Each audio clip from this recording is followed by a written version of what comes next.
నువ్వు ఎందుకు ఇచ్చినావు హామీ? ఎవడు ఏమన్నా నీకు హామీ? నువ్వు చేస్తలేవు కాబట్టి నువ్వు పక్కకు తప్పుకో. ఇలా ఛాలెంజ్ చేసి చెప్తున్నానండి. నేను నా రాజీనామా లెటర్ మీకు సంతకం పెట్టిస్తాను. నేను రేవంత్ రెడ్డి గారిని ఒకటే ప్రశ్న సూటిగా వేస్తున్నా. మీరు అధికారంలోకి రాకముందుకు పదే నిరుద్యోగుల దగ్గర పోయి 2 లక్షల ఉద్యోగాలు 1 సంవత్సర కాలంలో ఇస్తా అని చెప్పిన వాట వాస్తవం కాదా? ఇలా 2.5 సంవత్సరాలు దాటినే మీరు ఇచ్చిండ్రా? ఒక శాసనసభ్యునిగా మీరు ఈ ఉచితాలు ఇవ్వడం వల్ల ప్రజల్ని సోమరిపోతులం చేస్తున్నాము అని అంటే కనుక అది మీకు ఎఫెక్ట్ అవుతుంది ఓట్ బ్యాంకింగ్కి. నా స్వార్థం కోసం నేను దేశహితాన్ని మర్చిపోతే నేను పాపం చేసినామన్నది. పెన్షన్లు వస్తున్నాయి, కళ్యాణ లక్ష్మి, షాదీ ముబారక్ లాంటి పథకాలు ఉన్నాయి. ఇవన్నీ ఉచితాల కిందని కన్సిడర్ చేస్తే దీనివల్ల గ్రాసరీస్ ఎఫెక్ట్ అవుతాయి, రేట్లు హైక్ అవుతాయి. 50 రూపాయలు ఉండాల్సిన నూనె 250 రూపాయలు అవుతుంది. కిలో పల్లీలు 50 రూపాయలు ఉండాల్సినవి అవి 120 రూపాయలు 170 రూపాయలు అవుతాయి. ఈ ఎఫెక్ట్ ఉంటుంది కదా గ్రాసరీస్ పైన కూడా. ఒక 20 సంవత్సరాల క్రితం రాజకీయ నాయకులు అబద్ధాలు ఆడినంటే దానికి సాక్ష్యం ఉండకపోతుంది. ఇప్పుడు ఏమైపోయింది? తిప్పి మీడియా చూపెడుతుంది. చాలా మంది ఒక ఎమ్మెల్యేని చూసేది ఏంటంటే మా ఎమ్మెల్యే బర్త్డే ఫంక్షన్ పిలుస్తూ వస్తుండా లేదా, మా తమ్ముడి పెళ్ళి అయితే మా అన్న పెళ్ళి అయితే పిలుస్తూ వస్తుండా లేదా. ఫంక్షన్స్కి ఎక్కువ అటెండ్ అయ్యే కల్చర్ ఉన్నది ఇప్పుడు ఉన్నటువంటి ఎమ్మెల్యేస్. ప్రజలు ఎమ్మెల్యే అంటే ఈ ఎమ్మెల్యే మాకు ఎప్పుడు చూసినా కలవాలి, టెలిఫోన్లో మాట్లాడాలి, మా ఫంక్షన్స్కి అటెండ్ అవుతుందా లేదా చూడాలి. ఒక ఎమ్మెల్యేకు గ్లిచ్ అనిపించి షేమ్ అనిపించేటట్టు పాయింట్ ఏముంటుంది, ఫోన్ కాల్ ఏముంటుంది అంటే ఫోన్ కాల్ ఏముంటే మా ఇంటి ముందర పిల్లి చచ్చిపోయిందండి, 2 రోజుల నుంచి వాసన వస్తుందని ఫోన్ చేస్తాను. ఇప్పుడు ఒక పొలిటీషియన్ మాట్లాడుతుండు, ఒక సీఎం ప్రెస్ మీట్ పెట్టిండు అని అంటే పిల్లలు కూడా వినేటట్టు ఉంటుండే. అంటే వాళ్ళకి కొంత నాలెడ్జ్ వస్తుంది, కొంత అవేర్నెస్ అవుతారు సొసైటీ పట్ల. బూతులు ఎక్కువ వస్తున్నాయి. అంటే ఎవరినైతే అడ్మైర్ చేయాల్సిన, ఇన్స్పైర్ కావాల్సిన పొలిటీషియన్స్ వాళ్ళ నోట్ల నుంచి బూతులు వస్తున్నాయి. ఇది కరెక్టేనా? అంతే తప్పండి. దానికి నేను చెప్తున్నా కానీ అడ్డగోలుగా మాట్లాడడానికి లైక్స్, షేర్స్, వ్యూవర్స్ ఎక్కువ ఉంటారు. రాజకీయం అంటే సేవ కదా. అవును, యాక్సెప్ట్ చేస్తారు 100%. సేవ అంటే జోబులో ఉన్న డబ్బు ఖర్చు అవుతుంది. అంటే ఒక ఎమ్మెల్యే కానీ ఒక ఎంపీకి కానీ ఆస్తులు ఎట్లా పెరుగుతున్నాయి? ఇప్పుడు వ్యవస్థలో అన్ని వ్యవస్థలలో అవినీతి ఉన్నట్టు ఇక్కడ కూడా అవినీతి ఉంది. బిఫోర్ ఎమ్మెల్యే ఇన్నోవా కార్లో తిరిగేటోళ్ళు ఫార్చునర్ కొనుక్కుంటారు. ఒకవేళ ఫార్చునర్లో తిరిగేటోళ్ళు లెక్సస్ లేకపోతే BMW, బెంజ్ తీసుకుంటారు. అంటే పెరుగుతున్నాయి కదా వాళ్ళకి సంపాదన. కూడా చూడాలిగా. ఎమ్మెల్యేలకు అప్పులు ఉంటాయా? ఇది రాజకీయం అంటే ఉట్టివి ఆషామాషి విషయం కాదండి. ఎన్నో వేల మంది ప్రజల యొక్క ఆకాంక్షలను నెరవేర్చాల్సిన బాధ్యత ఇది.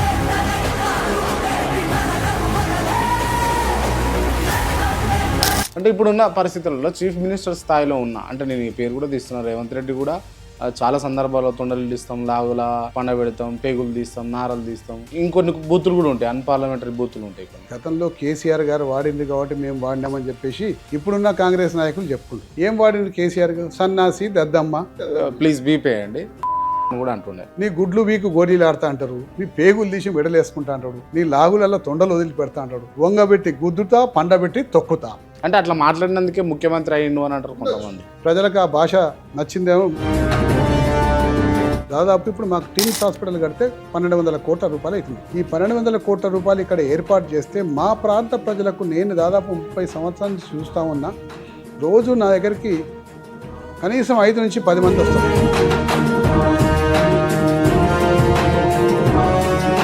తెలంగాణ రాష్ట్రాన్ని పోరాటం చేసి సాధించుకుంది కాబట్టి సాధించుకున్న రాష్ట్రంలో దీన్ని ఒక మోడల్గా చూపెట్టాలనే ఒక పట్టుదల ఆయనకు ఉండే. భారతదేశంలో అత్యున్నత రాష్ట్రంగా తీర్చిదిద్దాలి.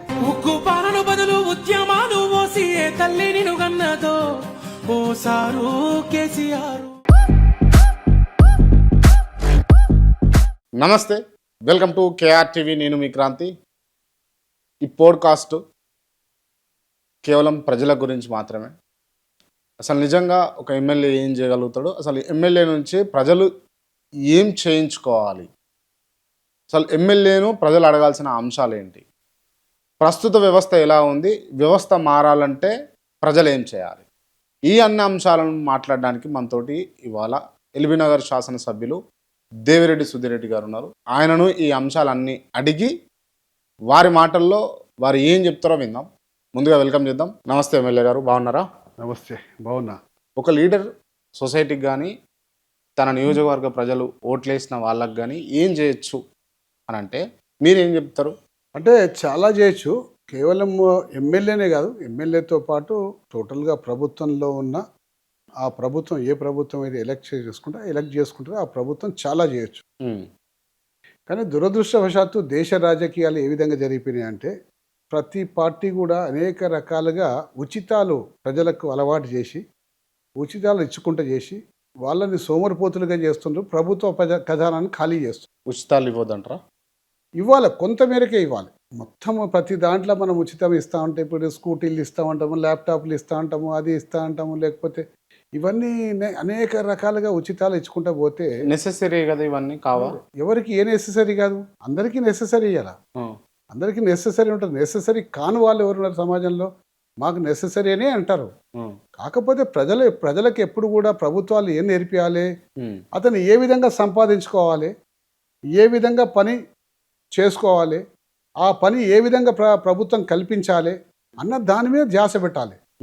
చేపల కూర వడ్డించి తినబెట్టడం కాదు, చేపను ఏ విధంగా పట్టడం నేర్పియాలి.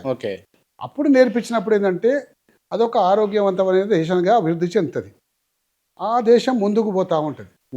ఇక మీరు ఏమి చేయాల్సిన అవసరం లేదు, మేమే అన్ని ఉచితాలు ఇచ్చేస్తూ ఉంటాం, మీకు ఎందుకులే, ఇలా మా ఓట్ల కోసం మేము మా స్వార్థం కోసం మేము గద్దెనెక్కితే చాలు, మేము ఇది చేస్తాం, మేము అది చేస్తాం అని చెప్పి అనేక రకాల వాగ్దానాలు చేస్తుండ్రు.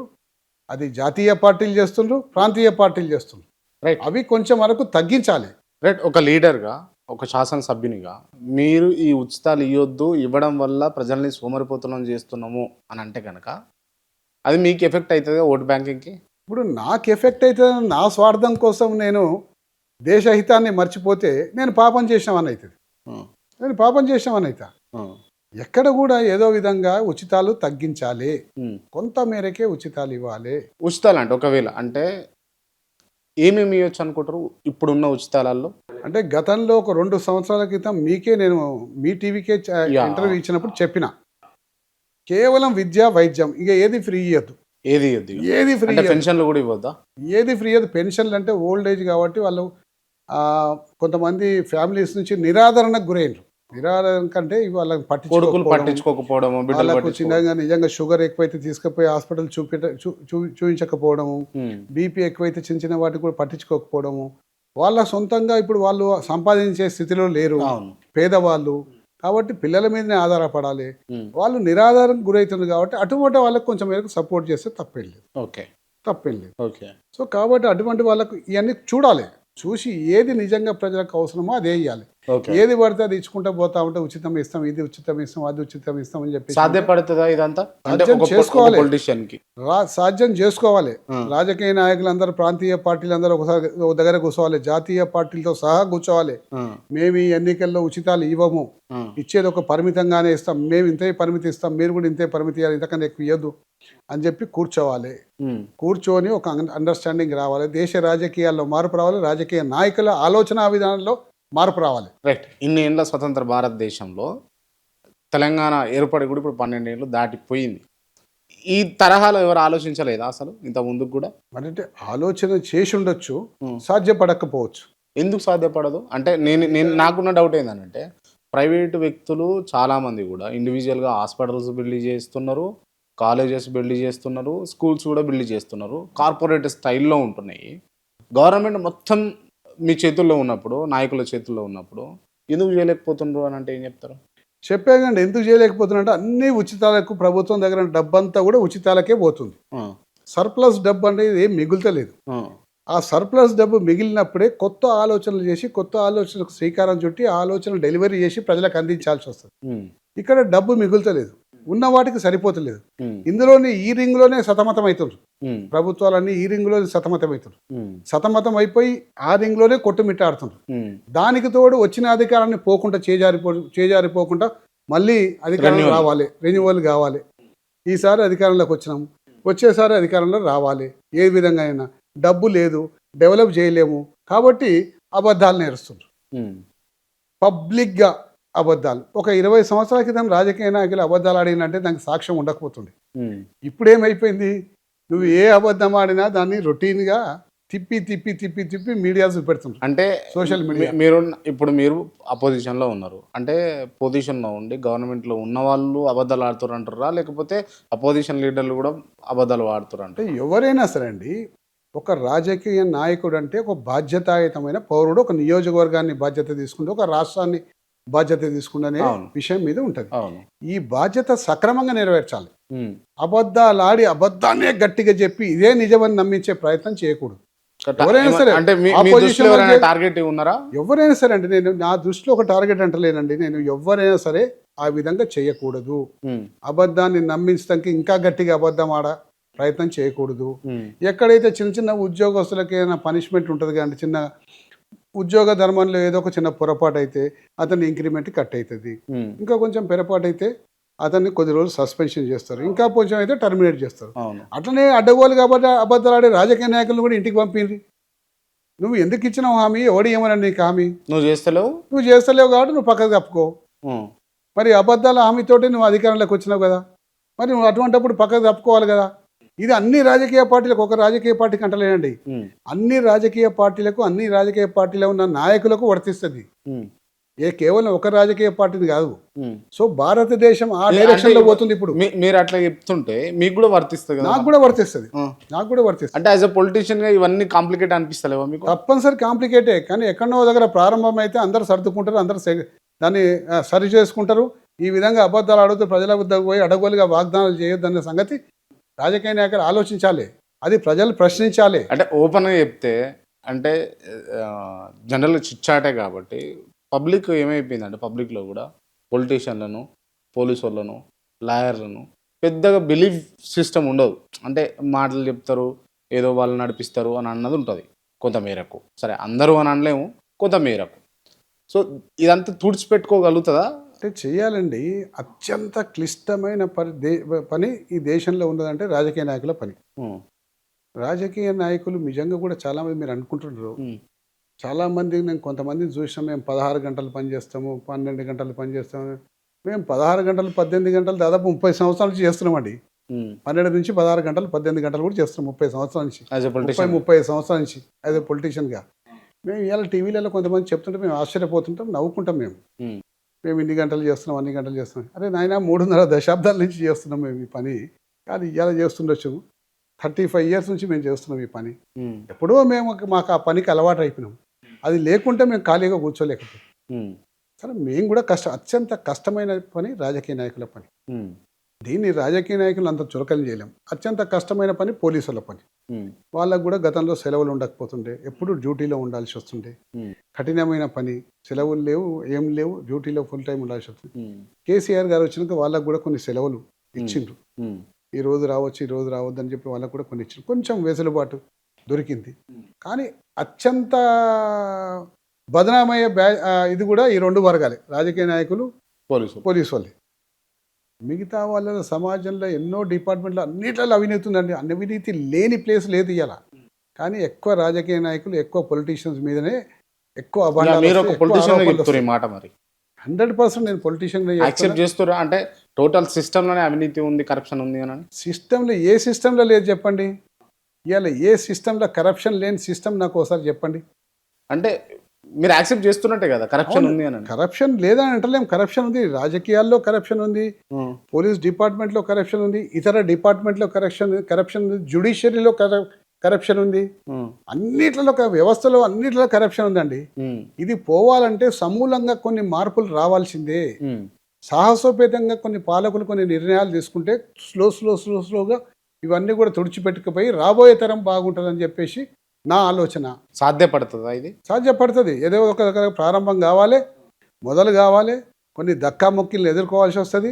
ఆ దక్కాముక్కిల్ని ఎదుర్కొన్నాక ఆటోమేటిక్గా ఒక మంచి రూట్ దొరుకుతుంది మనకి. తప్పకుండా అవుతుంది అని. తప్పకుండా. కాకపోతే ఇదంతా చేయాలి అని అంటే మెయిన్ లీడర్ ఎవరైతే ఉంటారో, అంటే ఇప్పుడు ఇండియా వైడ్ తీసుకుంటే ప్రైమ్ మినిస్టర్ కానీ, లేకపోతే స్టేట్ వైడ్ తీసుకుంటే చీఫ్ మినిస్టర్ కానీ, లేకపోతే కాన్స్టిట్యున్సీ తీసుకుంటే ఎమ్మెల్యే, ఎంపీ, ఏమైనా వాట్ ఎవర్.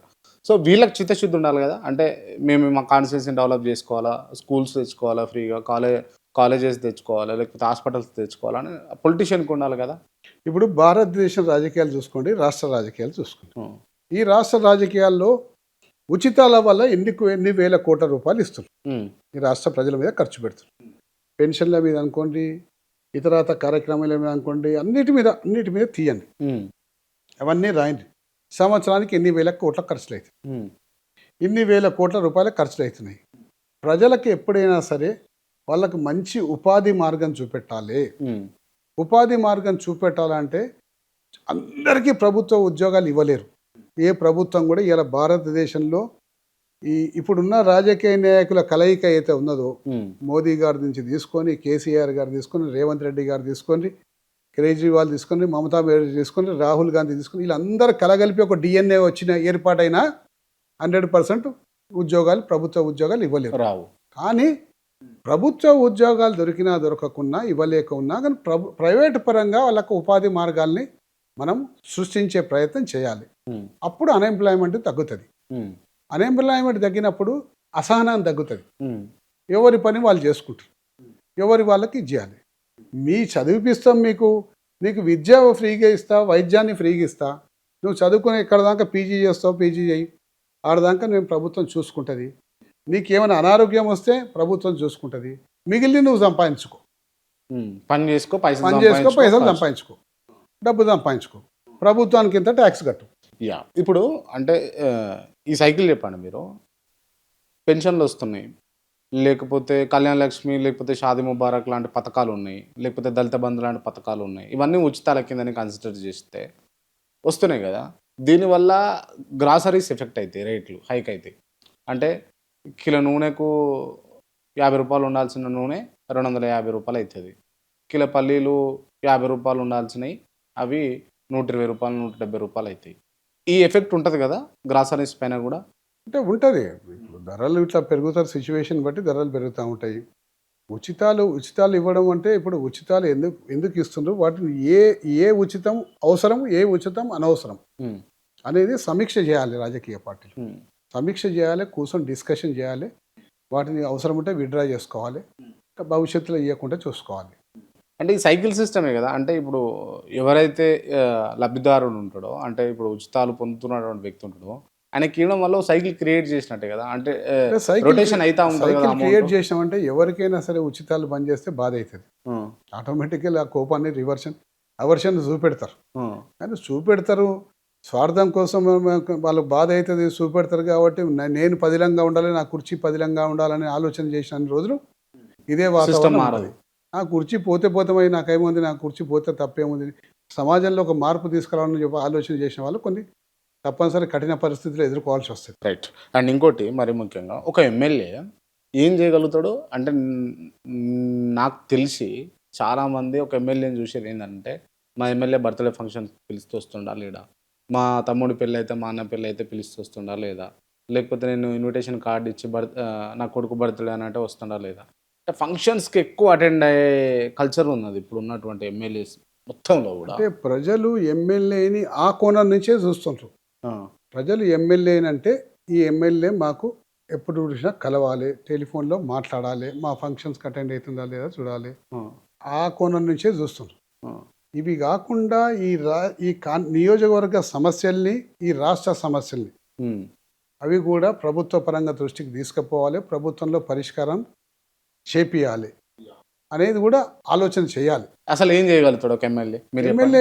అంటే ప్రయత్నం చేయగలుగుతాడు, అన్ని సాధించగలుగుతాడు, పోరాటం చేయగలుగుతాడు, ప్రయత్నం చేయగలుగుతాడు, అందులో కొన్ని సాధించగలుగుతాడు, కొన్ని ప్రభుత్వ దృష్టికి తీసుకుపోతాడు, ప్రజల్ని అవేర్నెస్ తీసుకొస్తాడు, ప్రజల దృష్టికి తీసుకుపోయి ప్రజల పక్షాన నిలబడి పోరాడుతున్నప్పుడు ప్రజలకు చైతన్యం అవుతుంది. ఇప్పుడు ఇది ఈ విధంగా తప్పు జరుగుతుంది ప్రభుత్వంలో, దీని అందరూ కూడా మనం ఎదుర్కోవాలని చెప్పేసినప్పుడు ప్రజల్ని చైతన్యపరచాలి, ప్రజలకు తెలవాలి ఈ సమస్య గురించి, తెలియజెప్పి ఈ విధంగా పోరాటం జరిపి వాళ్ళకి ఇప్పించే ప్రయత్నం చేయాలి.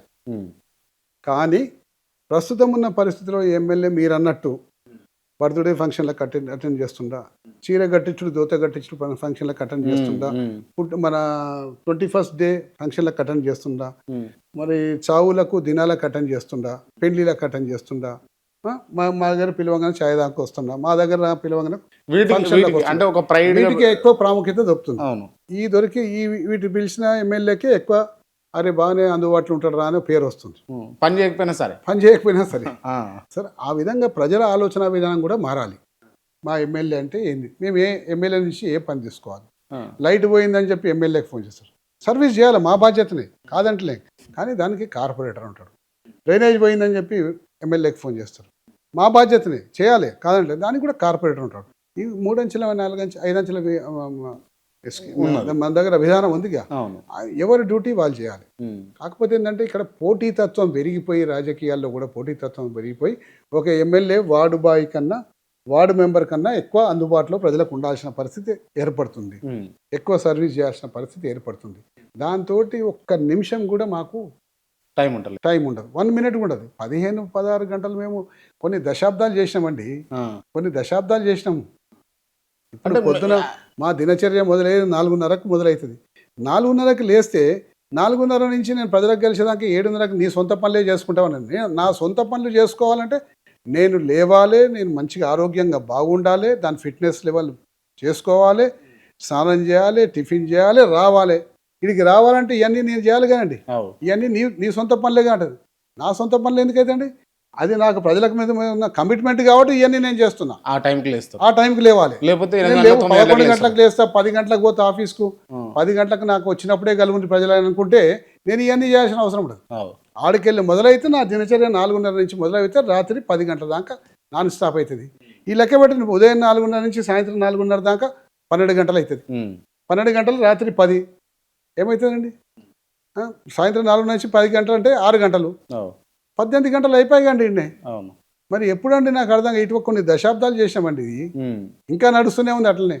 అంటే ఎమ్మెల్యే ఒక పొలిటీషియన్ ప్రొఫెషన్లో మీకు బాగా హట్టింగ్ ఉండి గిదాని కోసమా అనవసరంగా అంటే ఈ సిచ్యువేషన్ ఇటువంటి చేయడం కోసం ఎమ్మెల్యే అయింది అని అనిపించిన సిచ్యువేషన్ ఏముంటుంది మామూలుగా? నాకు సిచ్యువేషన్ అట్లా అనిపించలేదు. అంటే వ్యవస్థలో ఈజీ చేస్తేందంటే రాజకీయ నాయకులకు భారం తగ్గుతుంది. వ్యవస్థను ఈజీ చేయాలి. అంటే వ్యవస్థలో అన్ని ప్రజలకు అందుబాటులో తీసుకురావాలి. విద్య, వైద్యము, లేకపోతే వాళ్ళ ఉద్యోగ ఉపాధి అవకాశాలని. మిమ్మల్ని ఎవరు పట్టించుకుంటారా? అవన్నీ చేసినాక పట్టించుకుంటారా? మమ్మల్ని పట్టించుకోవడం ఎందుకంటే మమ్మల్ని పట్టించుకునేది మమ్మల్ని ఎంత ప్రజలు పట్టించుకోకుంటే అంత డెవలప్ అయినట్టు. మా దగ్గరికి ఎవరు రాకపోతే దాని అర్థం ఏంటంటే వాళ్ళ సమస్యలు తీరుతున్నట్టు. మా దగ్గరికి ఎక్కువ ప్రజలు వస్తున్నారంటే వాళ్ళ సమస్యలు తీరనట్టు. వాటి గురించి మేము పోరాటం జరపాల్సిన తప్పనిసరి పరిస్థితి ఉంది. కాబట్టి రాజకీయ నాయకులు ఇవన్నీ కూడా ప్రజలకు అందుబాటులో తీసుకొచ్చి ఈజీ చేసి, ఇప్పుడు మీరు అన్నారుగా ఉచితాలు గిట్ల ఒక 5 సంవత్సరాలు బంద్ చేయమని చెప్పండి. మా దగ్గర వాటర్ కావాలని చెప్పి మా దగ్గర రారు, ఎవరు డ్రైనేజ్ కావాలని చెప్పి రారు, రోడ్లు కావాలని చెప్పి రారు. దాని తర్వాత అలాగే ఇంకా వీధి దీపాలు, స్తంభాలు, కమ్యూనిటీ హాల్, పార్కులు, ప్లే గ్రౌండ్లు కావాలని చెప్పి మా దగ్గరకు ఎవరు రారు. అవన్నీ క్లియర్ చేసేస్తారు. అవన్నీ క్లియర్ అయిపోతాయి. ఉచితాలు బంద్ చేయండి. దెబ్బకు ఒక 5 సంవత్సరాలు ఇవన్నీ కూడా ఒక్క రోడ్డు లేకుండా రోడ్ వేసేస్తారు. దేవిరెడ్డి సుధీరెడ్డి ఒక ఎలిమినార్ ఎమ్మెల్యే అనుకుంటే అయిపోద్దా? అంటే నా ఆలోచన విధానం ఈ విధంగా ఉన్నది. మరి అందరూ ఏకీభవిస్తారో లేదో తెలియదు, కానీ ఈ డైరెక్షన్లో నేను పనిచేయాలన్నది నాకు. Right, okay. నేను ఇందాక అడిగినట్టు ఒక ఎమ్మెల్యేకు అంటే గ్లిచ్ అనిపించి లేకపోతే షేమ్ అనిపించేటట్టు పాయింట్ ఏముంటుంది? ఫోన్ కాల్ ఏముంటుంది? అంటే ఫోన్ కాల్ ఏముంటే మా ఇంటి ముందర పిల్లి చచ్చిపోయిందండి, 2 రోజుల నుంచి వాసన వస్తుందని ఫోన్ చేస్తారు. అయితే ఇట్లా అరే రామ, నేను చాలా ఇంపార్టెంట్ మీటింగ్కి ఎంటర్ అవుతున్నప్పుడు నాకు ఈ ఫోన్ వచ్చింది. పిల్లి చచ్చిపోయింది, 2 డేస్ నుంచి ఎవరు తీస్తలేదు, వాసన వస్తుందని చెప్పేసి నాకు డైరెక్ట్ ఎమ్మెల్యేకి ఫోన్ చేసేది దీనికోసం. అరే ఇట్లా చాలా సందర్భాలు వచ్చినాయండి. చెప్తున్నా, పిల్లి చచ్చిపోయిందని చెప్పి మా ఇంటి మీద చెత్త తీస్తలేదని చెప్పేసి చాలా సందర్భాలు వచ్చినాయి. అయినా మేము ఎప్పుడు కూడా విసుక్కోము. ఫోన్ చేస్తానండి అని చెప్పేసి అప్పుడు ఇంపార్టెంట్ మీటింగ్లో పోయి బయటికి వచ్చినాక ఆ సంబంధిత అధికారి చేసి అక్కడ చనిపోయిందంటే చూడండి అలాంటి ఏరియాకి అని చెప్పేసి చెప్పడం జరిగింది. మా ఇంట్లో ఈ స్ట్రీట్ లైట్ వస్తలేదని ఫోన్ చేస్తారు. మా ఇంటి ముందు చెత్త ఎత్తలేదని ఫోన్ చేస్తారు. చాలా కొన్ని దశాబ్దాల నుంచి కంప్లైంట్స్ వింటూనే ఉన్నా. మా ఇంటి ముందు డ్రైనేజ్ లీక్ అవుతుంది, ప్రవహిస్తుంది, ఎవరు పట్టించుకోలేని ఫోన్ చేస్తారు. మా ఏరియాలో మా కార్పొరేటర్లో ఉన్నదానికన్నా ఎక్కువ ఫోన్లు నాకే వస్తాయి. రీజన్ ఏంది? అటెండ్ చేస్తా కాబట్టి. అంతే మరి అటెండ్ చేసేటోనికే వస్తాయి ఫోన్లు, అటెండ్ చేయడానికి రావు. ప్రజలకు కూడా నమ్మకం కుదరాలి, ఈయనైతే అటెండ్ చేస్తాడని చెప్పి అప్పుడే ఆయనకు ఫోన్ చేస్తారు. అవును. దాన్ని ఏమంటారు ప్రజలు? కాయలున్న చెట్టుకేగా రాళ్ళు కొడతామా అని అంటారు. నువ్వు అటెండ్ చేస్తావు కాబట్టి నాకు చెప్తారు. సరే, అది ఒక అందుకు మాకు అవార్డో రివార్డో తెలియదు, కానీ చాలామంది ఫోన్లు చేస్తారు. మేము అనుకుంటాం అంతమంది ఇంత హోప్ పెట్టుకొని మాకు ఫోన్లు చేసినప్పుడు ఆ నమ్మకాన్ని వమ్ము చేయొద్దు. ఇది చిన్న సమస్య అయినా మనం అటెండ్ చేయాలని చెప్పి మనం అటెండ్ చేస్తుంటాం. అర్ధరాత్రి మన కాల్స్ వస్తుంటాయండి. చాలా మంది చేస్తారా, విసిగిస్తారా? చాలామంది చేస్తూనే ఉంటారు, కానీ ఈ మధ్యకాలంలో రాత్రిపూట ఎక్కువ కాల్స్ అటెండ్ చేస్తలేదు. ఓకే. ఎందుకంటే ఇక మళ్ళీ ఉదయాన్ని లేవాలి కాబట్టి పొద్దున ఒక స్టేజ్ దాకా అటెండ్ చేస్తాం. ఓసారి మధ్యరాత్రి కాల్స్ ఎప్పుడు ఎక్కువ లైట్ వస్తుంది సైలెంట్లో పెడతాం, బాగా లైట్ ఇట్లా కనిపిస్తూ ఉంటుంది. ఏదో చేసి చూస్తే ఒక 7-8 సార్లు ఫోన్ చేసినట్టు, ఇన్నిసార్లు ఎందుకు చేసినారు, ఏం ఆపద ఉందో అని చెప్పేసి మళ్ళీ రీకాల్ చేస్తాం. కాల్ చేసే వరకు ఏముంటుంది, అది ఒకసారి జెన్యూన్ సమస్య ఉంటుంది, ఒకసారి ఉట్టి సమస్య ఉంటుంది. మన నిద్ర అయితే చెడిపోతుంది. అంటే ఎమ్మెల్యే గారు లేపుతారా లేపరా, ఒకటినే చేసినాము, ఇలాంటి కాల్స్ వస్తాయా? అట్లా ఉంటాయి. లేకపోతే ఒక 4-5 బాగా మంచి పార్టీ చేసుకుంటారు, వాళ్ళకి అప్పుడు గుర్తొస్తాం, ప్రేమ వస్తుంది మా మీద, అప్పుడే ఫోన్ చేస్తారు. ఒకరు నిజంగా జెన్యూన్ సమస్య, ఏమైనా యాక్సిడెంట్ అవుతుంది, ప్రాబ్లం అవుతుంది, అటువంటివి కూడా ఉంటాయి. Yeah right. ఓకే సార్, ఈ అంశాలు పక్కన పెడితే ఇప్పుడు రాజకీయము అంటే అంటే బూతులతోటి తిట్లతోటి మొదలవుతా ఉంది. అంటే పొద్దున్న లేస్తే సాయంత్రం దాకా. ఇంకా అంటే ఒకప్పుడు ఒక పొలిటీషియన్ మాట్లాడుతుండు, లేకపోతే ఒక సీఎం ప్రెస్ మీట్ పెట్టిండు అని అంటే పిల్లలు కూడా వినేటట్టు ఉంటుండే. అంటే వాళ్ళకి కొంత నాలెడ్జ్ వస్తుంది, కొంత అవేర్నెస్ అవుతారు సొసైటీ పట్ల అని. బట్ అంటే చీఫ్ మినిస్టర్ కావచ్చు, ఎవరైనా కానీ బూతులు ఎక్కువ వస్తున్నాయి. అంటే ఎవరినైతే అడ్మైర్ చేయాల్సిన, ఇన్స్పైర్ కావాల్సిన పొలిటీషియన్స్ వాళ్ళ నోట్ల నుంచి బూతులు వస్తున్నాయి. ఇది కరెక్టేనా? అంటే బూతులు మాట్లాడడం కూడా రాజకీయ నాయకులకు మంచిది కాదు. ఆ భాషనే వాడొద్దు అసలు. రాజకీయాల్లోకి వచ్చి ఒక ఎమ్మెల్యే, ఒక కార్పొరేటర్గా, ఎమ్మెల్యేగా, ఎంపీగా గెలిపించిందంటే దాని అర్థం ఏంది, నువ్వేదో చిన్న వ్యవహారంగా చిన్న మనిషి కాదు. 50,000 ఓట్ల దగ్గర కార్పొరేటర్గా గెలుస్తావు, ఒక 4-5 లక్షల ఓట్ల దగ్గర ఎమ్మెల్యేగా గెలుస్తావు, ఒక 20-30 లక్షల దగ్గర ఎంపీగా గెలుస్తావు. ఇంతమంది రోల్ మోడల్ నిన్ను ఆ పార్లమెంటుకు, అసెంబ్లీకి, కార్పొరేషన్కి పంపిస్తే నువ్వు బూతులు మాట్లాడుకుంటా, వాటిని అడ్డగోలుగా మాట్లాడుకుంటా, అడ్డగోలు భాష ఉపయోగించుకోవడం కరెక్ట్ కాదు. భాషను అదుపులో పెట్టుకోవాలి. Within the limits of the భాషలను నువ్వు ఎవరినైనా విమర్శించవచ్చు, ప్రశ్నలు అడగవచ్చు. కానీ అడ్డగోలి భాష మాట్లాడేసేసి ప్రజలు కూడా అడ్డగోలి భాషకు ఎక్కువ లైక్స్, ఎక్కువ షేర్స్ చేసుకుంటా వాళ్ళు చేస్తున్నంత కాలం రాజకీయ నాయకులు ఇట్లనే ఉంటారు. నీ భాషా విధానం, నీ సంస్కారవంతమైన భాష వాడకుంటే నిన్ను యాక్సెప్ట్ చేస్తలేనని ప్రజలకు అని ఒకసారి ప్రజలు సంకేతం పంపించమని చెప్పండి, అందరు లైన్గా భాష మార్చుకుంటారు. అంటే ఇక్కడ పబ్లిక్ మిస్టేక్ అంటారు. అంతే, తప్పండి. దానికి నేను చెప్తున్నా కానీ అడ్డగోలుగా మాట్లాడడానికి లైక్స్, షేర్స్, వ్యూవర్స్ ఎక్కువ ఉంటారు, 100% ఎక్కువ ఉంటారు. మాలాంటి వాళ్ళకి నిజంగా ఉండరు. ఎందుకుంటారు? తక్కువ ఉంటారు. ఎందుకు తక్కువ ఉంటారు అంటే మేము అడ్డగోలు భాష ఎన్నడూ మాట్లాడము రాజకీయాలలో, ఎప్పుడు తిట్టము ఎవరిని పెద్ద ఘాటుగా విమర్శించము. మేము ఏం చేయగలుగుతాం, ప్రజలకు ఏం చేస్తే బాగుంటుందన్న ఆలోచనే నిరంతరం మమ్మల్ని ఆలోచన చేస్తూ ఉంటాం, నిరంతరం అదే విధంగా నడుస్తూ ఉంటాం. ఎవరిని పడితే వాళ్ళని బట్టి విమర్శించము. అంటే ఇప్పుడున్న పరిస్థితులలో చీఫ్ మినిస్టర్ స్థాయిలో ఉన్న, అంటే నేను ఈ పేరు కూడా తీస్తున్నాను, రేవంత్ రెడ్డి కూడా చాలా సందర్భాల్లో తొండలు తీస్తాం, లాగులా, లేకపోతే పండ పెడతాం, పేగులు తీస్తాం, నారలు తీస్తాం, ఇంకొన్ని బూతులు కూడా ఉంటాయి, అన్పార్లమెంటరీ బూతులు ఉంటాయి కొన్ని. సో అవి వాడొచ్చు ఒక చీఫ్ మినిస్టర్ స్థాయిలో? తప్పండి, అది వాడడానికి నేను తీవ్రంగా వ్యతిరేకిస్తున్నా. గతంలో కేసీఆర్ గారు వాడింది కాబట్టి మేము వాడినామని చెప్పేసి ఇప్పుడున్న కాంగ్రెస్ నాయకులు చెప్పుకుంటారు. ఏం వాడింది కేసీఆర్ గారు? సన్నాసి, దద్దమ్మ, ప్లీజ్ బీపేయండి అని కూడా అంటుండే. రండా అన్న మాటలు నేను వినలేండి, నిజంగా రండా అనే మాటలు వినలేదు. రండా అంటే ఏంటంటే రండా అంటే కూడా పెద్ద తప్పు పడదాం. దానికి దీనికి పోలిస్తే అండి, సపోజ్ నిజంగా కూడా రండా అని అన్నాడే అనుకోండి, రండా అంటే కూడా ఏంటంటే రండా అంటే పెద్ద తిట్టు కాదు, పెద్ద భూతి పదార్థం కాదు. నీ గుడ్లు వీకు గోరీలు ఆడుతా అంటారు, నీ పేగులు తీసి మెడలేసుకుంటా అంటాడు, నీ లాగులలో తొండలు వదిలి పెడతా అంటాడు, వంగబెట్టి గుద్దుతా, పండబెట్టి తొక్కుతా. అంటే ఈ భాష ముఖ్యమంత్రి నుంచి మేము ఎక్స్పెక్ట్ చేయలేదండి. ఇది ముఖ్యమంత్రి గారు మాట్లాడడం మాత్రం తీవ్రంగా ఖండిస్తూనే ఉంటాం. ఎప్పుడైనా తప్పేది. అంటే అట్లా మాట్లాడినందుకే ముఖ్యమంత్రి అయ్యిండు అని అంటారు. ఉండొచ్చు, ప్రజలు యాక్సెప్ట్ చేసింది కాబట్టి ముఖ్యమంత్రి అంటే ప్రజలకు ఆ భాష నచ్చిందేమో అయిండొచ్చు. ఇప్పుడు ఏమైతుంది, వేరే వాళ్ళు కూడా ఆ భాష మాట్లాడితే తప్పేముందనే కడకు వస్తుంది. అప్పుడు ఏమైతుంది, పోటీతత్వం పెరిగి ఎవడి చండాలమైన భాష మాట్లాడుతా అంటే వాన్నే ప్రజలు లైక్ చేసుకుంటూ పోతే ఉంటే రేపు పొద్దున మనకున్న రోల్ మోడల్ రాజకీయ నాయకులు వీధి రౌడీలు కానీ ఎక్కువ తిట్టుకోవాల్సి వస్తుంది. అవును, కానీ ప్రజల్లో కూడా మార్పు రావాలిగా. యాక్సెప్టెన్సీ అనేది ఇచ్చేది ప్రజలే ఇస్తారు. మీరు అటు ఇటు తిరిగి పబ్లిక్గా పెడతారు, అంతే, ప్రజలే ఇస్తారు. ప్రజలు దాన్ని వ్యతిరేకించినప్పుడు, అరే నేను ఈ భాష మాట్లాడితే ప్రజలు వ్యతిరేకిస్తున్నారు, ప్రజలు నచ్చుతలేరు కాబట్టి నా భాష మార్చుకోవాలి అన్న ఆలోచన రాజకీయ నాయకుల్లో రావాలంటే ప్రజలు దాన్ని గమనించి వాళ్ళ యొక్క అభిప్రాయాన్ని కరెక్ట్ వెల్లడించాలి. రైట్. ఇంకో సబ్జెక్ట్ ఏంటి అని అంటే మీరు 10 ఏళ్ళ అధికారంలో ఉన్నారు. అంటే 2 టర్మ్స్ అధికారంలో ఉన్నారు మీరు. 2 టర్మ్స్ అధికారంలో ఉన్నప్పుడు రాష్ట్రం అప్పులు ఎక్కువైపోయినాయి. అప్పులు ఎక్కువ చేసేసిండ్రు.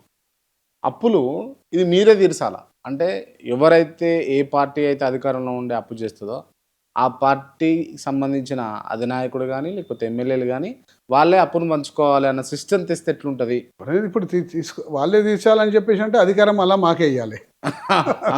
అంతే కదా. ఆ! ఆ!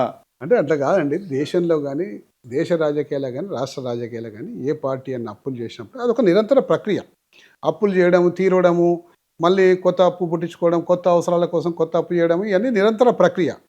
ఈ ప్రక్రియలో ఒక ఒక ఒక ఒక టర్మ్ అధికారంలో ఉన్న నాయకులు అప్పులతో పాటు డెవలప్మెంట్ కూడా చేస్తారు కొన్ని. హ్మ్. ఈ డెవలప్మెంట్ చేసినప్పుడు ఆ డెవలప్మెంట్ పూర్తి కాని అన్నీ కూడా ఎలక్షన్ల ముందర నోటిఫికేషన్స్ ఆగిపోయినాయన్నీ కూడా కొత్త ప్రభుత్వమే చేస్తుంది. కొత్త ప్రభుత్వమే చెప్పుకుంటుంది మేమే చేసామని చెప్పుకుంటుంది.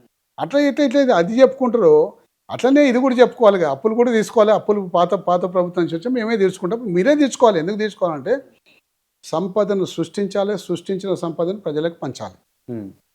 ఇది రాజకీయ నాయకుల యొక్క మెయిన్ లక్షణం. హ్మ్. రాజకీయ నాయకుడు గద్దె మీద కూర్చుంటే నా రాష్ట్రానికి ఆదాయం ఎట్లా రావాలి, నా రాష్ట్ర ప్రజలకు వసతులు ఎట్లా సమకూర్చాలని రెండే ఆలోచనలు ఉండాలి. ఆదాయం తీసుకురావాలి, ఆదాయంతో పాటు వసతులు సమకూర్చాలి. హ్మ్. ఆ సందర్భంలో కొన్ని అప్పులు చేయాల్సి వస్తుంది. అప్పులు చేయాల్సి వచ్చినప్పుడు అప్పులు చేయదు. కానీ పార్లమెంట్లో అప్పులు తెలంగాణ రాష్ట్రంలో ఎన్ని అప్పులు అయినా ప్రశ్న చేస్తే ఒక ఫిగర్ వస్తుంది.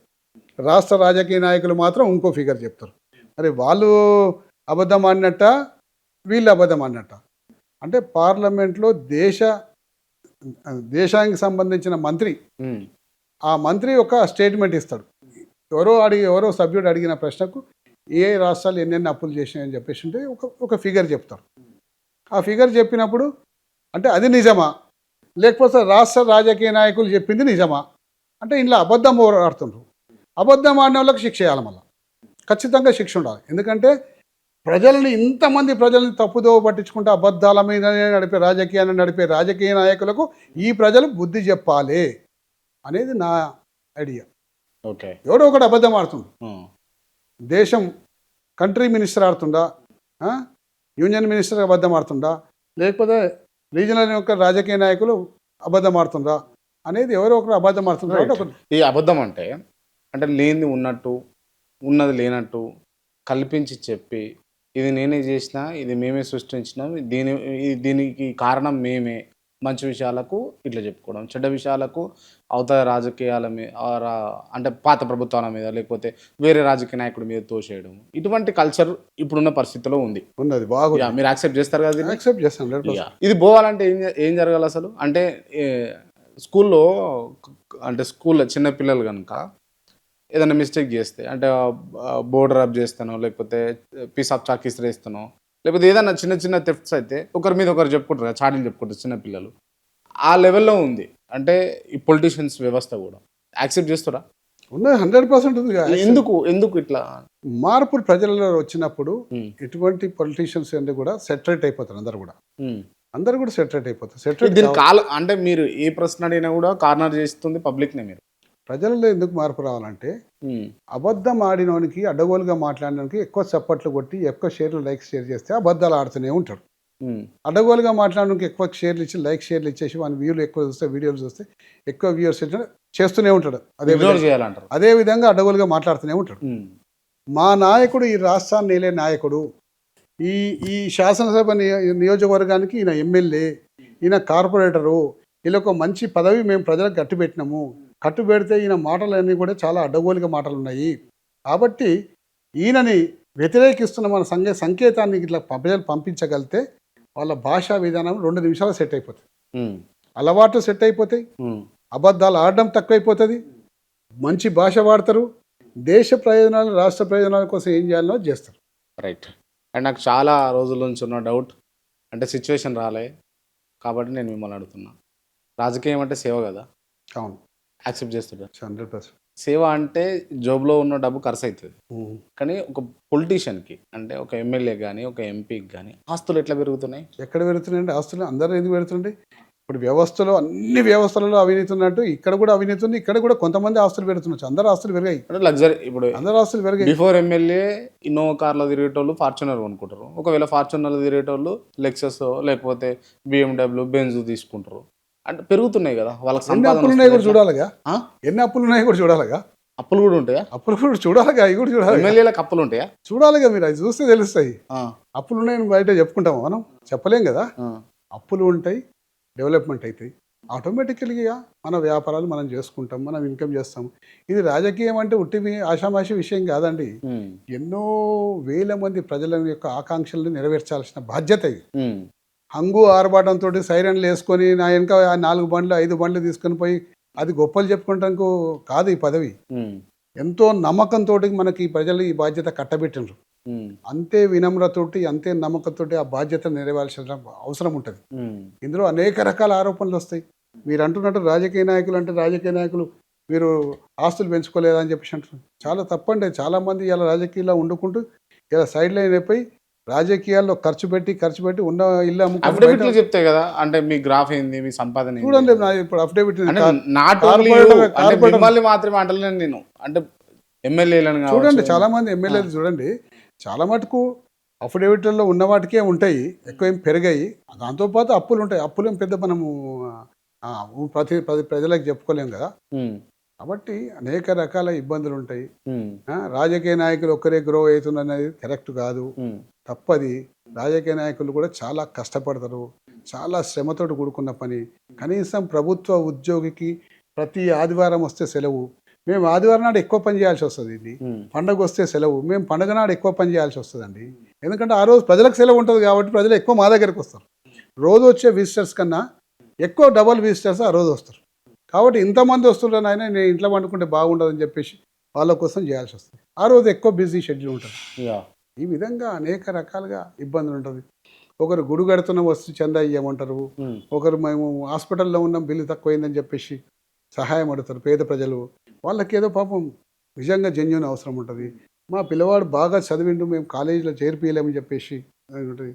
వాళ్ళకి ఏదో హెల్ప్ చేయాలి. ప్రభుత్వ ఉద్యోగులకు ఏముంటుందండి, ఇప్పుడు IAS ఆఫీసర్ల కాంచెలు కింది స్థాయి ఉద్యోగులకు చూడండి, సండే రోజు ఎవరైనా ఫోన్లు ఎవరుతారో చూడండి, 6 గంటలకు 7 గంటలకు సండే రోజు చూడండి 10 గంటల దాకా ఎవరు ఆఫీసర్లు దొరకరు. ఎసెన్షియల్ సర్వీసెస్ ఆఫీసర్లు కూడా దొరకరు సండే రోజు. మరి మేము దొరకకుండా నడుస్తాండి, ఇలా సండే సెలవు మాకు, మీరు ఫోన్ చేయొద్దు ప్రజల ద్వారా అని చెప్పేసి ఉంటారా? మీరు ఫోన్ చేయొద్దు ప్రజల ద్వారా అని చెప్పేసి ఉంటారా? సండే రోజు కానీ ఎక్కువ ఫోన్లు వస్తుంటాయి. ఇంకా ఆ రోజు 5:30 నుంచే వస్తుంటాయి ఫోన్స్. ఒక నాయకుడు అంటే ప్రజల్ని ఓట్ బ్యాంక్ లాగా చూడాలన్నా, లేకపోతే పబ్లిక్కి సేవ చేసేందుకు వచ్చినాము అన్నట్టుగా చూడాలన్నా?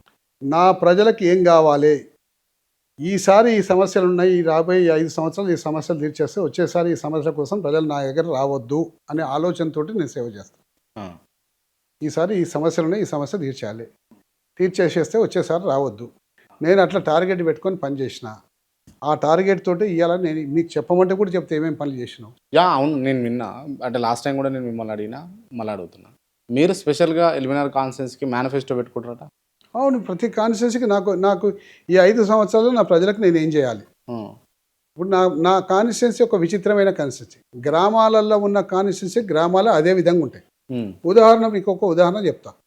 చాలామంది నాకు ఇక్కడ ఉన్న వాళ్ళందరూ కూడా పక్కకున్న నల్గొండ జిల్లాతోటో, మహబూబ్నగర్ జిల్లాతోటో, పాత మహబూబ్నగర్ జిల్లా, వరంగల్ జిల్లాతోటి వాళ్ళ అక్కడ కుటుంబాలు ఇక్కడికి వచ్చి వాళ్ళు బిజినెస్ చేసుకోవడమో లేకపోతే పిల్లల్ని చదివించుకోవడమో చేస్తారు.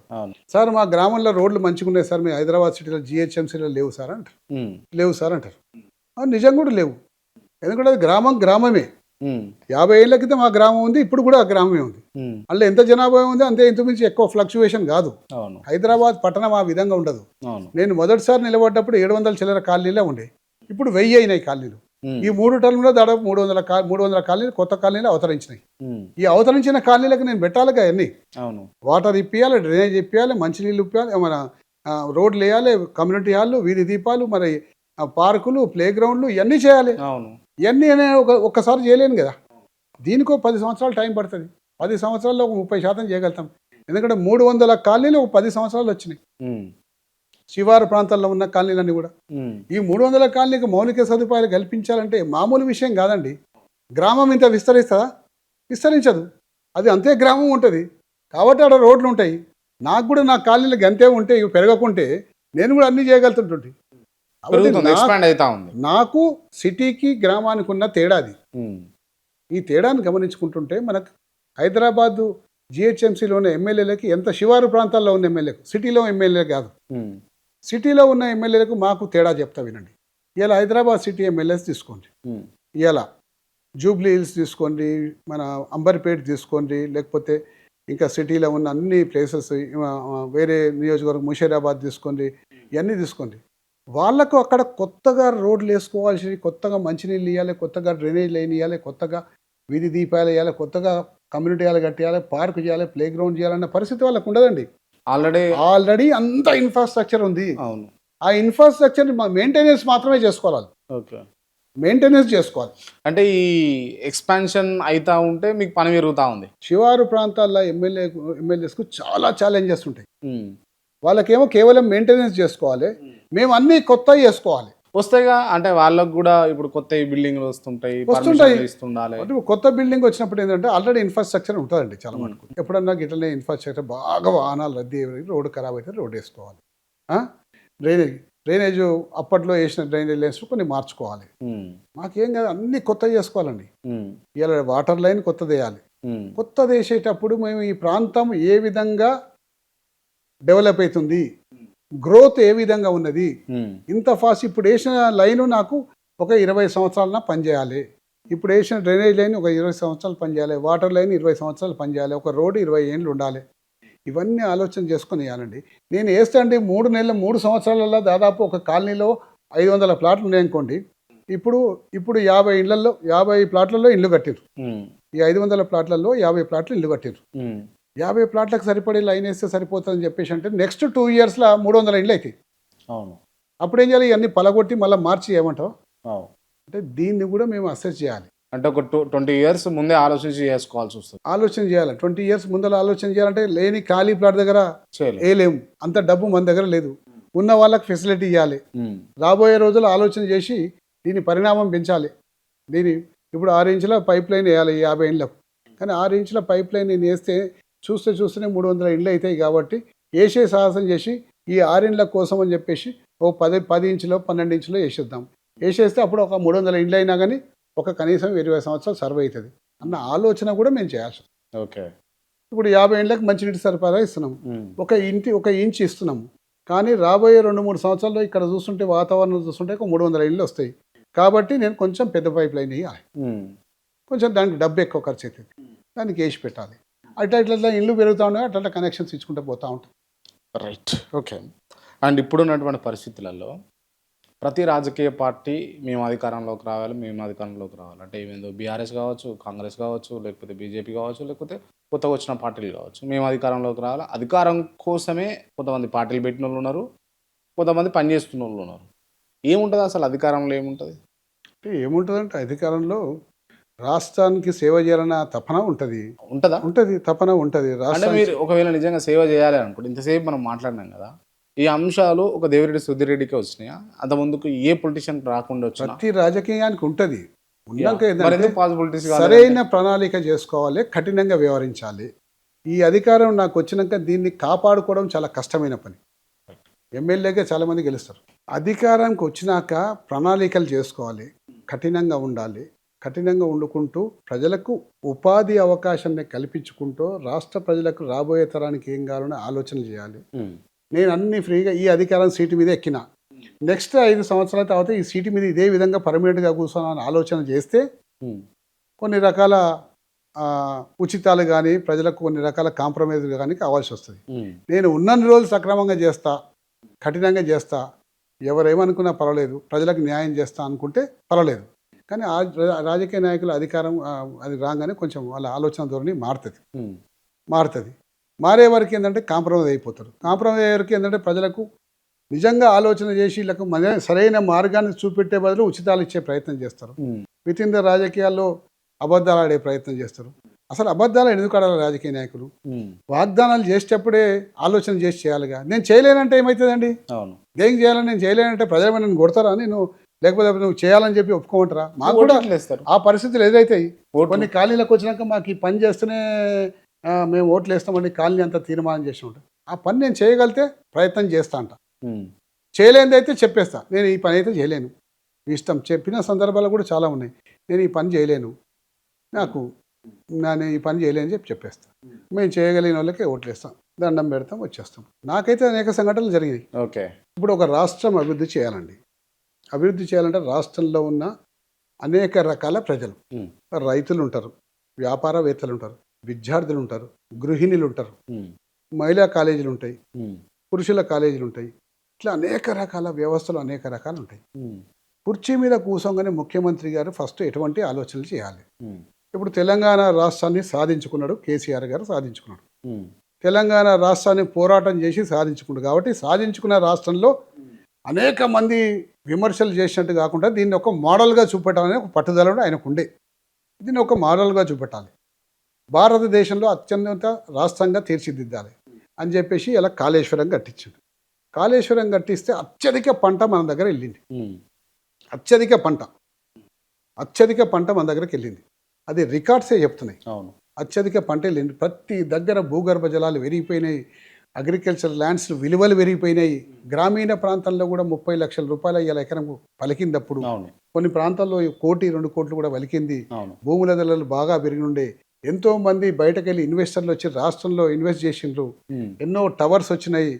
ప్రైవేట్ పక్షాన 9 లక్షల చిల్లర ఉద్యోగాలు సృష్టించిండ్రు. 90 లక్షలు సార్, 9 లక్షలు 90 లక్షలు అన్ని ఉద్యోగాలు సృష్టించిండ్రు.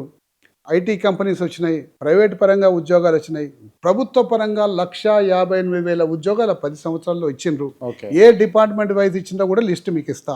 ఓకే. ఆ విధంగా ఇచ్చిండ్రు. ఇంకా అనేక పనులు చేయాల్సి ఉండే, ఇంకా చేయాల్సిన పనులు ఉన్నాయి. ఉదాహరణకి ఇంకా కొన్ని విషయాలు చెప్తా. ఈ రాష్ట్రంలో తెలంగాణ రాష్ట్రం రాకముందుకు తెలంగాణ ఉద్యమం లేనప్పుడు తెలుగుదేశం పార్టీ మరియు కాంగ్రెస్ పార్టీ పాలించినాయి. ఇంకా వేరే పార్టీలు పాలించలే. అత్యధిక కాలం కాంగ్రెస్, దాని తర్వాత నెక్స్ట్ బెస్ట్ తెలుగుదేశం పార్టీ. ఆ రోజు మాకు నిజాం నవాబు అందించిన హాస్పిటల్ తప్ప హెల్త్ కేర్ విషయంలో ఆ రోజు నిజాం నవాబు అందించిన హాస్పిటళ్ళు హైదరాబాద్ మహానగరానికి ఇలా 1,40,40,00,000 మంది జనాభా ఉంటే 5 లక్షల జనాభా ఉన్నప్పుడు నిజాం నవాబు ఏదైతే హాస్పిటల్స్ కట్టిండో అదే హాస్పిటల్స్ ఈ రోజు వరకు ఉన్నాయి. ఒక ఉస్మానియా హాస్పిటల్ అనుకోండి, ఒక గాంధీ హాస్పిటల్ అనుకోండి, దాని తర్వాత ఒక నీలోఫర్ హాస్పిటల్ అనుకోండి, ఒక ఈఎన్టీ హాస్పిటల్ అనుకోండి, ఒక నిజాం ఆర్థోపెడిక్ హాస్పిటల్ అనుకోండి, ఒక ఎంఎన్జే హాస్పిటల్ అనుకోండి. ఇవన్నీ కూడా నిజాం నవాబు గారు ఆ రోజుల్లో కట్టించినాయి. ఆ రోజు జనాభా ఎంత ఉందంటే 5 లక్షలు ఉంటాయి. జనాభాగా క్రమేపీంగా ఈ 50 సంవత్సరాలలో దాదాపు 1,40,00,000 చేరుకుంది. అవే హాస్పిటల్స్ తప్ప కొత్త హాస్పిటల్స్ ఏమైనా కట్టినరా? కట్టలే కదండి. మరి 1,40,00,000 మందికి జనాభాకి హాస్పిటల్ సర్వ్ అవుతాయా? కావు. అందుకోసం ప్రైవేట్ హాస్పిటల్ విచ్చలవిడిగా వచ్చేసినాయి. ఎవరైనా కొంచెం డాక్టర్ బాగా ఫేమస్ అయినట్టు ఒక హాస్పిటల్ పెట్టుకోవాలి. ఎందుకంటే ప్రైవేట్ హాస్పిటల్లో ప్రతి మనిషికి ఆరోగ్యం, ప్రాణం మీద తీపి ఉంటుంది. ఆరోగ్యం బాగుండాలనుకుంటారు, ప్రాణం మీద తీపి ఉంటాడు. ప్రాణం మీద తీపి లేని మానవుడు అంటాడు ఈ దేశంలో లేడు. మరీ సర్వసంగ పరిత్యాగి అయితే తప్ప, నాకు ఏం అవసరం లేని కూడా తప్ప, కుటుంబాలు ఉంటాయి కాబట్టి ఫస్ట్ నా ప్రాణాన్ని నేను రక్షించుకోవాలనుకుంటాను. పేదవాడైనా పదం ఏదైనా బీమారు వస్తే ఫస్ట్ ఏం చేస్తాడంటే మంచి వైద్యం దొరకాలని చెప్పి పోతాడు, ప్రైవేట్ హాస్పిటల్కి పోతాడు.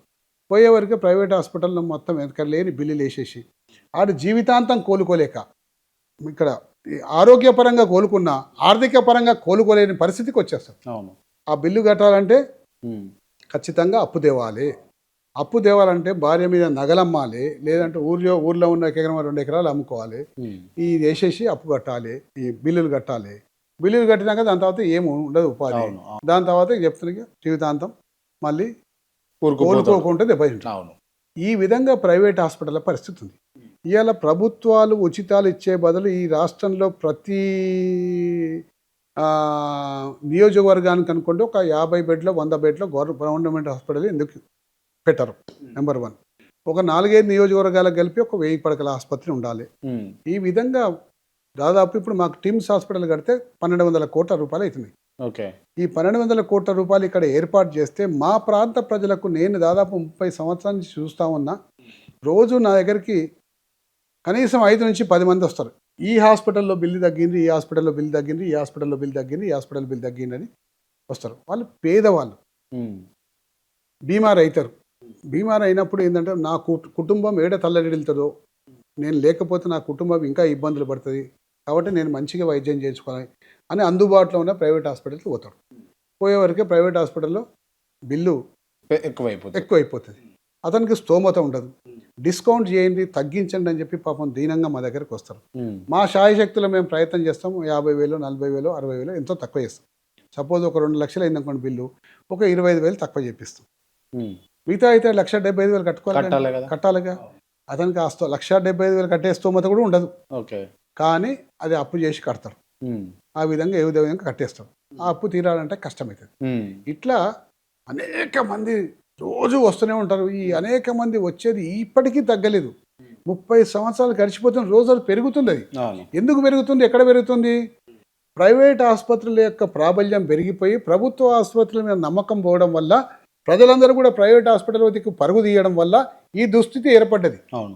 అదే ప్రభుత్వం పూనుకొని ఈ 5 సంవత్సరాల టార్గెట్ నేను ఒకటి విద్యా వైద్యానికే ఇస్తా, ఈ 2 ఫస్ట్ క్లాస్ చేస్తా, దాని తర్వాత నెక్స్ట్ ఇంకో 2 అంశాలు తీసుకుంటా అని చెప్పేసి అనుకొని మొత్తం కూడా స్కూల్స్ని బాగా చేయడం, కాలేజెస్ని బాగా చేయడం, కొత్త కాలేజీ ఏర్పాటు చేయడం, అలాగే ప్రతి ఆ నియోజకవర్గానికి ఒక 50 బెడ్ల హాస్పిటళ్ళు కట్టియడం, దాని తర్వాత ఒక 4-5 నియోజకవర్గాలు కలిపి ఒక సూపర్ స్పెషాలిటీ హాస్పిటల్ కల్పిస్తే ఈ ప్రైవేట్ హాస్పిటల్స్ ఉంటాయండి? ఉండయి కండి.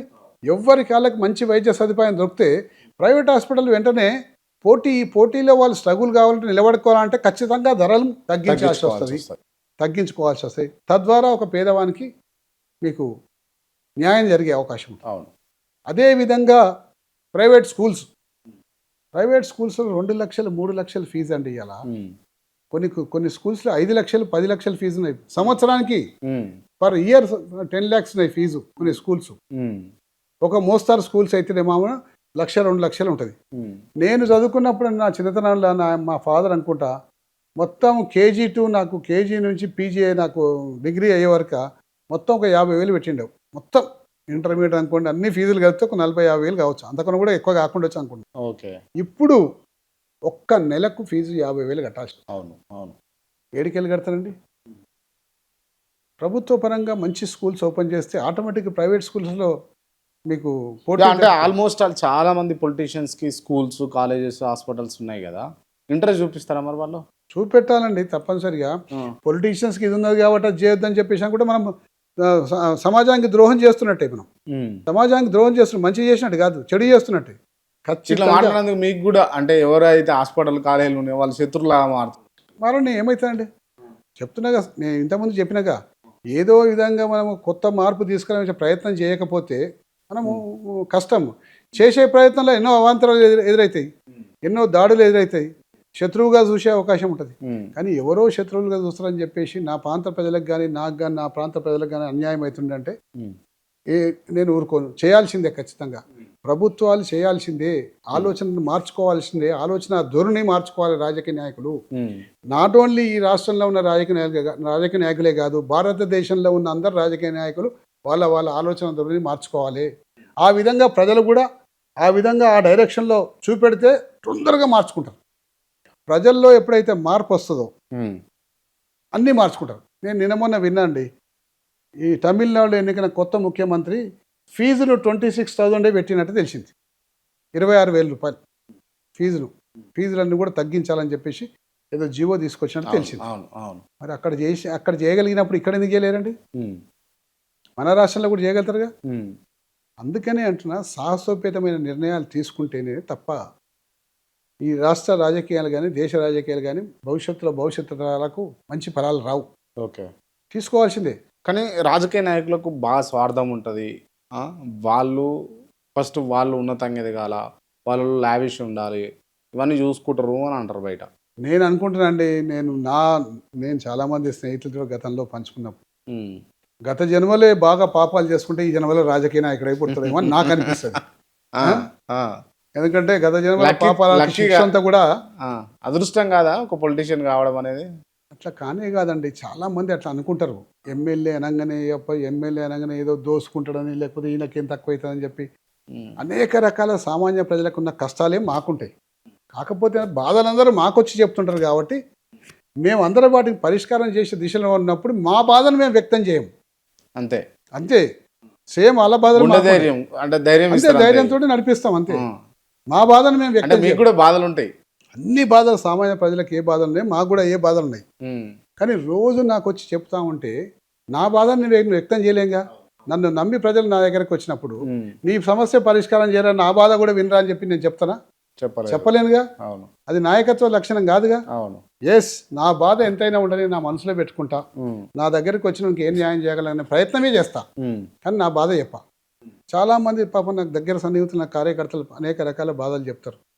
మనసులో అనుకుంటుంటా ఇంచుమించు సేమ్ సిమిలర్ బాధనే, కానీ నేను ఆయనకు చెప్పలేను. ఆయనకి నేను చెప్పలేను, ఆయన బాధ నా దగ్గర చెప్పుకుంటుంటారు. సో ఈ విధమైన వాతావరణం ఉంటుంది. ఓకే. రాజకీయ నాయకులు కూడా చాలామంది చాలా పవిత్రంగా ఇలా సేవ చేసే వాళ్ళు ఉన్నారు. కానీ ప్రజలందరూ కూడా ఒకటే గాట కడుతున్నారు. అందరిని ఒకటే గాట కడుతుంది. ఎందుకంటే అవినీతి ఎక్కువైపోయింది, నీతి తక్కువైపోయింది. కాబట్టి ఈ నీతి కూడా అవినీతిలో కలిసిపోయింది. కలిసిపోయి ప్రజలందరూ కూడా దీన్ని అవినీతిమయంగానే చూస్తున్నారు. రాబోయే రోజుల్లో మారుతుంది అది. నేను అడిగినా కదా మిమ్మల్ని ఇందాక, అబద్ధాలు ఆడుతుర్రు చాలా మంది, లేని ఉన్నట్టు ఉన్నాయి లేనట్టు చెప్తున్నారు అన్న కదా, మీరు కూడా యాక్సెప్ట్ చేసేది దీన్ని. ఎవరెవరు ఏమేమి అబద్ధాలు చెప్పగలుగుతారా మీరు? ఇప్పుడు అబద్ధాలు దేశంలో రాజకీయ నాయకుల్లో చాలామంది చాలా రకాల అబద్ధాలు ఆడుతున్నారండి. కానీ దానికి రెండు రకాలు ఉంటాయి అబద్ధాలు కూడా.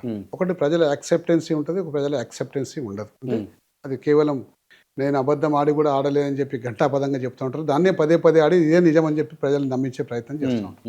ఇప్పుడు మోదీ గారు 2 కోట్ల ఉద్యోగాలు ఇస్తున్నారండి. ఇప్పటి వరకు ఇచ్చిండ్రండి 2 కోట్ల ఉద్యోగాలు?